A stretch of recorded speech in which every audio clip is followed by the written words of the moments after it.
வணக்கம் மாணவர்களே, இந்த வீடியோவில் என்ன பார்க்க போகிறோம் அப்படின்னா 7ஆம் வகுப்பு கணிதம்ல பருவம் 3 இயல் 3 இயற்கணிதம்ல இருக்கக்கூடிய எடுத்துக்காட்டு கணக்குகள் தான் பார்க்க போகிறோம். வாங்க பார்க்கலாம். எடுத்துக்காட்டு 3.1 x plus a பெருக்கல் x plus b equal to x square plus x into a plus b plus ab என்னும் முற்றொருமையை பயன்படுத்தி பின்வருவனற்றை சுருக்குக அப்படின்னு கொடுத்துருக்காங்களா. ஸோ இங்கே கொடுத்துருக்கக்கூடிய x plus a பெருக்கல் x plus b அப்படின்னு இருக்கக்கூடிய இந்த முற்றொருமையை பயன்படுத்தி கொடுத்துருக்க கேள்வியை நம்மளை என்ன சொல்கிறாங்க, சுருக்குக அப்படின்னு கொடுத்துருக்காங்களா. ஃபர்ஸ்ட் நம்ம முற்றொருமை எழுதிக்கலாம். என்ன இருக்குது, X plus A X plus B கொஷினே நம்ம கொடுத்துட்டாங்க. இதோட முற்றொருமை என்னன்னு கொடுத்துருக்காங்க, ஒரு பக்கம் லெஃப்ட் ஹேண்ட் சைடு நமக்கு X plus X plus B இருக்குது, இன்னொரு பக்கம் என்ன இருக்குது, X square plus X into A plus B plus AB அப்படின்ட்டு இருக்குங்களா. இப்போ என்ன பண்ணோம் அப்படின்னா இந்த கொஷினோட நம்ம ஒப்பிடுறோம். எக்ஸ் இருக்க இடத்துல என்ன இருக்குது பாருங்கள். ஸோ கொஷின் என்ன கொடுத்துருக்காங்க, எக்ஸ் ப்ளஸ் 3 எக்ஸ் ப்ளஸ் 5 அப்படின்னு கொடுத்துருக்காங்களா. அப்போ இது நமக்கு என்ன தெரியுது அப்படின்னா, கொஷினில் எக்ஸ் இருக்க இடத்துல நமக்கு எக்ஸ் இருக்கு, ஏ இருக்க இடத்துல 3 இருக்குது, அதே மாதிரி எக்ஸ் இருக்க இடத்துல எக்ஸ் இருக்குது, பி இருக்க இடத்துல என்ன இருக்குது, 5 இருக்குது. அப்போ எக்ஸ் ஈக்குவல் டு எக்ஸ்ன்னு எழுதிக்கலாம். ஏ இருக்க இடத்துல 3 இருக்குது, பி இருக்க இடத்துல 5 இருக்குது. ஸோ நம்ம கொடுத்துருக்க கேள்வி எதோட ஒப்பிடுறோம் அப்படின்னா கொடுத்துருக்க முற்றொருமையோட ஒப்பிடுறோம். அப்போ முற்றொருமையோட ஒப்பிடும் போது நமக்கு என்ன ஆகுது, எக்ஸ் இருக்க இடத்துல எக்ஸ்னே இருக்குது, ஏ இருக்க இடத்துல 3 இருக்குது, எக்ஸ் இருக்க இடத்துல அடுத்து எக்ஸ்ன்னு இருக்குது, பி இருக்க இடத்துல என்ன இருக்குது, 5 இருக்குது. அப்போ இந்த முற்றொருமையில் நம்ம எங்கெல்லாம் எக்ஸ் இருக்கோ அங்கே எக்ஸ்ன்னு போட்டுக்கணும், எங்கெல்லாம் ஏ இருக்கோ அங்கே 3ன்னு பிரதிட்டுக்கணும், எங்கெல்லாம் பி இருக்கோ அங்கே 5 அப்படின்னு போட்டுக்கணும். ஸோ இப்போ நம்மளோட முற்றொருமை எழுதிக்கலாங்களா. முற்றொருமை என்ன, X plus A into x plus b equal to x square plus x into a plus b plus ab அப்படிங்கிறத நம்மளோட முற்றொருமையா. இதில் நம்ம என்ன பண்ணுறோம், எக்ஸ் இருக்க இடத்துல எக்ஸ்னே போடுறோம். அப்போ எதுவுமே சேஞ்ச் ஆகாது. அப்போ என்ன வரும், எக்ஸ்னே வரும். ஏ இருக்க இடத்துல என்ன போடணும், 3ன்னு போட்டுக்கணும். அதே மாதிரி பி இருக்க இடத்துல என்ன போட்டுக்கணும், எக்ஸ் ப்ளஸ் 5 அப்படின்னு போட்டுக்கணும். அப்போ X plus A X plus B எப்படி மாறிடுச்சு, எக்ஸ் ப்ளஸ் 3 எக்ஸ் ப்ளஸ் 5ன்னு மாறிடுச்சு. எக்ஸ் ஸ்கொயர் இருக்கிறதுல எக்ஸ் இருக்க இடத்துல எக்ஸே போட்டுக்கிறோம். அப்போ எக்ஸ் ஸ்கொயர்னு வந்துடும். இங்கே இருக்கக்கூடிய எக்ஸுக்கு அப்படியே போட்டுக்கலாங்களா. ஏ ப்ளஸ் பி, ஏவோட மதிப்பு 3, பியோட மதிப்பு 5 ப்ளஸ் ஏபி அப்படின்னு என்ன அர்த்தம் அப்படின்னா, ஏபி அப்படின்னா ஏ பெருக்கல் பின்னு அர்த்தம். ஏபியும் பியும் பெருக்கணும் அப்படின்னு அர்த்தம். ஏபி என்ன, 3 பெருக்கல் 5. ஸோ என்ன இருக்குது, ஏபி அப்படிங்கும்போது என்ன வரும், 3 பெருக்கல் 5ங்களா. 3 பெருக்கல் 5 என்ன, 15 அப்படின்னு கிடைச்சிரும். அப்போ இது எக்ஸ் ஸ்கொயர் அப்படியே வரும். ஸோ எக்ஸ் அப்படியே வச்சுக்கலாம். 3 5 கூட்டணும் அப்படின்னா என்ன வருது, 8 கிடைக்குது.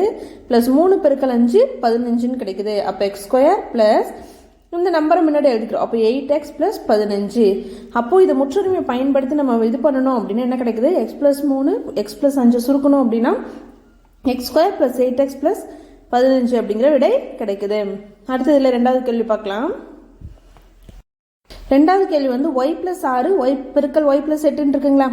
நமக்கு முற்றொருமை தெரியும். என்ன முற்றொருமை, X plus A plus X plus B அப்படின்னு இருந்துச்சுன்னா X square plus X into A plus B, A கூட்டல் பி ப்ளஸ் ஏபி, ஏபி அப்படின்னா ஏ பெருக்கல் பி அப்படின்னு தெரியுங்களா. அப்போ நம்ம இது கொஸ்டின் என்ன பண்ணுறோம், ஒப்பிடுறோம்.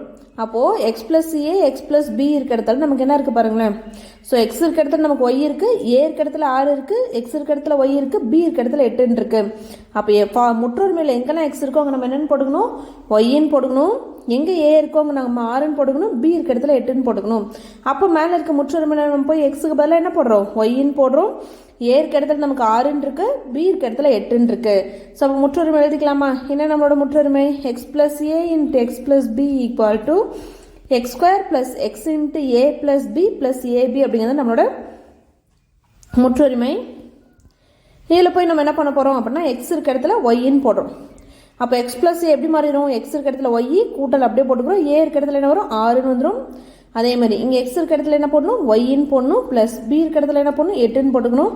ஸோ எக்ஸ் ஸ்கொயர் அப்படின்னு இங்கே என்ன பண்ணணும், நம்ம ஒய் ஸ்கொயர்னு போடணும். ஏன்னா எக்ஸுக்கு பதிலாக என்ன இருக்குது, நமக்கு ஒய்ன்னு இருக்குது. அப்போ ஒய் ஸ்கொயர் ப்ளஸ் எக்ஸ் இருக்க இடத்துல என்ன போடணும், ஒய்ன்னு போடணும். ஏ ப்ளஸ் பி, ஏவோட மதிப்பு 6, பியோட மதிப்பு 8. அப்போ 6 ப்ளஸ் 8ன்னு போட்டுப்பாங்களா. அடுத்து ஏ இன்ட்டு பி அப்படின்னா 6 பெருக்கல் 8 இப்படி ப்ராக்கெட்லேயும் போட்டுக்கலாம், இல்லை பெருக்கல் இப்படி போட்டுக்கலாம். 6 பெருக்கல் 8 என்னன்னு நமக்கு தெரியணும். அடுத்து இங்கே இருக்கக்கூடிய ஒய் ஸ்கொயர் அப்படியே வச்சுப்போம், ஒய் அப்படியே இருக்கட்டும். ஸோ 6 ப்ளஸ் 8 நமக்கு என்ன வருது அப்படின்னா 14ன்னு கிடைக்குது. 6 8 கூட்டினா 14. ஸோ 8 6 எவ்வளோ அப்படின்னா 48ன்னு கிடைக்கும்.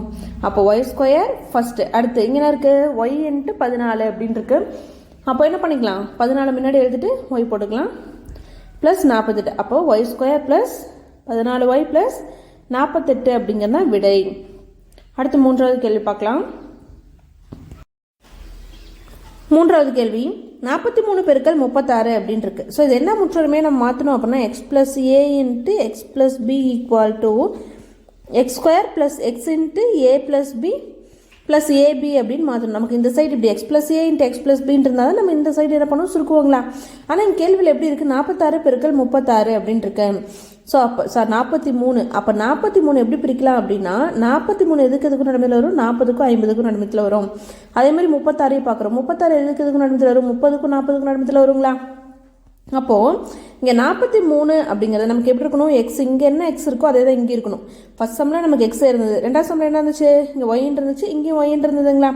அப்போது நமக்கு என்ன இருக்கணும் அப்படின்னா ரெண்டுலேயும் ஒன்றா தான் இருக்கணும். அப்போ பாருங்கள் இங்கே என்ன இருக்குது, 43 இருக்குது. அப்போ 43 40க்கும் 50க்கும் நடுமத்தில் வரும்னு சொல்லிட்டோம். 40க்கு பக்கத்தில் இருக்குமா 50க்கு பக்கத்தில் இருக்குமானா 40க்கு பக்கத்தில் தான் இருக்கும். ஏன்னா 40லேருந்து 3 தள்ளி போனால் 43 வந்துடும். ஆனால் 50லேருந்து என்ன பண்ணணும், 7 முன்னாடி வந்தால் தான் நமக்கு 43 வரும். அப்போது இந்த 43 எப்படி எழுதுறோம் அப்படின்னா 40 + 3ன்னு எழுதலாங்களா. ஏன் அப்படி எழுதுறோம் அப்படின்னா 40க்கும் 50க்கும் நடுமத்தில் வரும், 40க்கு பக்கத்தில் இருக்கிறனால 40 + 3ன்னு எழுதுறோம். அதே மாதிரி இங்கே என்ன இருக்குது, 36 இருக்குது. 36 30லேருந்து பார்க்கும்போது 6 தள்ளி போகணும், 40லேருந்து போகும் 4. அப்போ எது பக்கத்தில் இருக்குது, 36 40க்கு பக்கத்தில் இருக்கா இல்லை 30க்கு பக்கத்தில் இருக்கான்னா 40க்கு பக்கத்தில் இருக்குது. அப்போ அது எப்படி எழுதலாம், 40லேருந்து 4 கழிச்சிட்டோம் அப்படின்னா 36ன்னு வருங்களா. ஸோ இப்போ பாருங்கள் x + a பெருக்கல் x + bன்னு எழுதணும். x + a பெருக்கல் x + b. அப்போ x இருக்க இடத்துல 40 + 3ன்னு எழுதியாச்சு. இங்கே என்ன எழுதிட்டோம், x இருக்க இடத்துல 40ன்னு எழுதியாச்சு, ப்ளஸ் b இருக்க இடத்துல -4ன்னு கிடச்சிருக்கு. அப்போ கேள்வியில் கொடுத்த முற்றொருமை மாதிரி நம்ம எழுதிட்டோம். இப்போ இதுலேருந்து என்ன பண்ணலாம், நம்ம வந்து சுருக்கலாங்களா. அப்போ x + a × x + b = நமக்கு என்னென்னு கிடைக்கணும், x² + x × a + b + ab அப்படின்னு எழுதுவோங்களா. அப்போ x இருக்க இடத்துல நமக்கு பாருங்கள் ரெண்டுலேயுமே என்ன இருக்குது அப்படின்னா x இருக்க இடத்துல 40 இருக்குது, a இருக்க இடத்துல என்ன இருக்குது 3 இருக்குது. அதே மாதிரி இங்கே எக்ஸ் இருக்க இடத்துல 40 இருக்குது, இங்கே ப்ளஸ் பின்னு தான் வரணும். என்ன வரணும், ப்ளஸ் பின்னு தான் வரணும். ஆனால் இங்கே மைனஸில் இருக்கிறனால பியோட மதிப்பு -4ன்னு எடுத்துக்கிறோம். பியோட மதிப்பு -4, ஏன்னா ப்ளஸ் மைனஸும் மைனஸ் ஆகிடும். அதனால தான் என்ன கொடுத்துருக்காங்க, மைனஸ்ன்னு கொடுத்துருக்காங்க. அப்போ பியோட மதிப்பு என்ன எடுத்துக்கணும், மைனஸ்ன்னு எடுத்துக்கணும். ஒருவேளை ப்ளஸில் இருந்துச்சு அப்படின்னா b = 4ன்னு எடுத்துப்போம். மைனஸில் இருக்கனால -4 அப்படின்னு எடுத்தாச்சுங்களா. இப்போ முற்றொருமையில் போய் சப்ஸ்டியூட் பண்ண போகிறோம். என்னென்னு சப்ஸ்டியூட் பண்ணுவோம், ஸோ எக்ஸ் இருக்க இடத்துல 40ன்னு போடுவோம், ஏ இருக்க இடத்துல 3, அதே மாதிரி எக்ஸ் இருக்க இடத்துல 40, பி இருக்க இடத்துல -4 = x²ங்களா. x² இருக்க இடத்துல என்ன பண்ணும், 40² ப்ளஸ் எக்ஸ் இருக்க இடத்துல 40, எக்ஸோட மதிப்பு என்னது 40. அப்போ 40 போட்டுக்கிறோம். a + bங்களா, ஏவோட வேல்யூ 3 ப்ளஸ் பியோட வேல்யூ -4, அதை போட்டுக்கிறோம். ப்ளஸ் a × bங்களா, ஏவோட வேல்யூ 3 பெருக்கல் -4ங்களா, அதை போட்டுக்கிறோம். அப்போ 40² வந்துடுது பெருக்க, அப்புறம் ப்ளஸ் 40 3, இங்கே என்ன இருக்குது, ப்ளஸ் இருக்குது, இங்கே மைனஸ் இருக்குது. அப்போ பெருக்கல்ல ப்ளஸ் மைனஸ்னு என்ன வரும், மைனஸ்னு வந்துடும். அப்போ 3 - 4 ப்ளஸ் இங்கே என்ன இருக்குது, பெருக்கல்ல ப்ளஸ் 3 இருக்குது, பெருக்கல் -4 இருக்குது. ப்ளஸ் மைனஸ்னால் மைனஸ் தெரியும், 3 4 என்னது 12ன்னு கிடச்சிருங்களா, அதை போட்டுக்கிறோம். ஸோ அப்போ என்ன கிடைக்குது, இங்கே 40² அப்படியே வச்சுக்கிறோம், இங்கே 40 இருக்குது. ஸோ 3 - 4 என்ன ஆகிடும், -1ன்னு வந்துடும். ப்ளஸ் 3 -4 இருக்குது, ப்ளஸ் மைனஸ்னால் மைனஸ் பண்ணணும். அப்போது 4ல் 1 போயிடுச்சு அப்படின்னா 4ல் 3 போயிடுச்சுன்னா மீதி 1 என்ன இருக்குது, பெரிய எண் வந்து 4, 4க்கு மைனஸ் குறி இருக்கனால -1ன்னு வருங்களா. இங்கே என்ன ஆகிடும், ப்ளஸ் மைனஸும் மைனஸ் ஆகிடும். அப்போது -12 அப்படின்னு கிடைக்குது. இப்போ 40² மதிப்பு கண்டுபிடிக்கலாங்களா. அடிமானம் 40, அடுக்கு என்ன இருக்குது 2 இருக்குது. அப்போ 40² என்ன அர்த்தம் அப்படின்னா 40 2 தடவை பெருக்கணும். அப்போ 0டு பெருக்கும்போது 0 வரும், 4 × 0 0, 4 4 16. இப்போ என்ன கிடைக்குது, 1600 அப்படின்னு கிடைக்குதுங்களா. அப்போ 40² பெருக்குனா 1400, ப்ளஸ் மைனஸ் மைனஸ் ஆகிடும். 40ஓட 1 பெருக்கும்போது -40, இங்கே -12ன்னு இருக்குது. அப்போ இதை கழிக்கிறோம். அப்போ பாருங்கள் இங்கே -40 இருக்குது, -12 இருக்குது. அப்போ மைனஸ்ன்றது என்ன பண்ணுவோம், ப்ளஸ் பண்ணுவோங்களா. அப்போ 40 12 கூட்டணும் அப்படின்னா 52ன்னு கிடைக்குது. அப்போ 1600 - 52 அப்படின்னு வருமா. இப்போ 1600லேருந்து என்ன பண்ணுறோம், 52 கழிக்கிறோம். 0லேருந்து 2 கழிக்க முடியாது. அப்போ இவங்க 10 ஆகிடுவாங்க. ஸோ இவங்க முன்னாடி கடன் கொடுக்க முடியாது, இவங்க 5 ஆகிடுவாங்க. இவங்களுக்கு ஒரு கடன் கொடுத்தவங்க 10 ஆகிடுவாங்க. இந்த 10ல் 1 கடன் கொடுத்தவங்க 10 ஆகிடுவாங்களா. ஸோ எப்படி போடுறேன்னு பாருங்கள், ஃபர்ஸ்ட்லேருந்து சொல்கிறேன். ஸோ 0லேருந்து 2 கழிக்க முடியாது. பக்கத்தில் இருக்கவங்ககிட்ட கடன் வாங்க பார்க்குறோம்.